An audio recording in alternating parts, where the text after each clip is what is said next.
Friends ఈరోజు అయితే మేము వేడివేడిగా పప్పుల మిరపకాయలు చేసుకోవాలనుకుంటున్నాము. రైస్లోకి పప్పు అయితే బోర్ కొట్టేసిందని. సో ఐటమ్స్ వచ్చేసి పుట్నాల పప్పు, జీలకర్ర, సాల్ట్, పసుపు, కొంచెం మీడియం సైజు పచ్చిమిర్చి అండి. సో పప్పుల మిరపకాయలు చేసుకోవాలంటే ఫస్ట్ అయితే మనం ఒక మిక్చర్ చేసుకోవాలండి. ఫస్ట్ పప్పులు వేసి కొంచెం జీలకర్ర, సాల్ట్ యాజ్ పర్ రిక్వైర్మెంట్ అండి. సాల్ట్, జీలకర్ర అండ్ పసుపు కూడా వేసుకోవాలి. తర్వాత వీటిని పౌడర్ చేసుకోవాలి. అండ్ కొబ్బరి కూడా అండి, మెయిన్ కొబ్బరి కూడా వేసుకోవాలి దీంట్లో. పౌడర్ చేసి పెట్టుకున్నా నేను ఆల్రెడీ. కొబ్బరి ఇలా వేసేసుకొని మిక్చర్ చేసుకోవాలి, పౌడర్ చేసుకోవాలి. పప్పుల మిరపకాయలు చేసుకోవాలనుకుంటున్నాము. రైస్లోకి పప్పు అయితే బోర్ కొట్టేసిందని.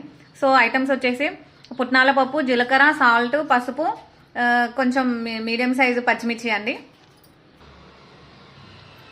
సో పప్పుల మిరపకాయలు చేసుకోవాలంటే ఫస్ట్ అయితే మనం ఒక మిక్చర్ చేసుకోవాలండి. ఫస్ట్ పప్పులు వేసి కొంచెం జీలకర్ర, సాల్ట్ యాజ్ పర్ రిక్వైర్మెంట్ అండి. సాల్ట్, జీలకర్ర అండ్ పసుపు కూడా వేసుకోవాలి. తర్వాత వీటిని పౌడర్ చేసుకోవాలి.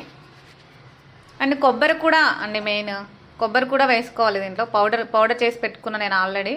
అయితే మనం ఇలా ఘాట్లు పెట్టుకోవాలండి.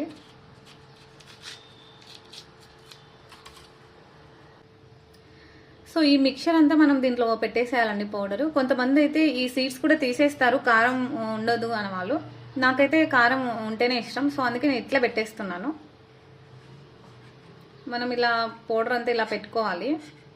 ఇలా మనం పౌడర్ అంతా పెట్టేసుకున్నాక ఆయిల్ అయితే వేడి చేసుకుందామండి బాణలో. ఆయిల్ అయితే వేడయింది, మనం దీంట్లో పెట్టేసుకోవడమే. ఇంకా ఇదైతే సిమ్లోనే పెట్టి వేయించుకోవాలి, లేకపోతే ఊరికే ఈ పౌడర్ ఉంది కదా పుట్నాల పప్పు మాడిపోతుంది అనమాట. ఇలా మనం సిమ్లో పెట్టి ఒక 15-20 మినిట్స్ దాకా వేయించుకోవాలి తిప్పుకుంటూ. మనకు కొంచెం పౌడర్ మిగిలింది కదండి, ఇది పుట్నాల పప్పు. సో దీంట్లోనే వేసేద్దాము, వేస్ట్ కాకుండా. ఇలా వేసుకుంటే చాలా టేస్ట్ ఉంటుంది. ఫస్ట్లో వేయద్దు, ఎందుకంటే ఇది చాలాసేపు వేయించేస్తాం కదా, మనకు మాడిపోతుంది అనమాట. ఇలా వేసుకుంటే కూడా టేస్ట్ బాగుంటుంది, వేస్ట్ చేయకుండా. వేడివేడిగా అయితే పప్పుల మిరపకాయలు రెడీ అయిపోయినాయండి. మనము బౌల్లోకి సర్వ్ చేసేసుకోవడమే.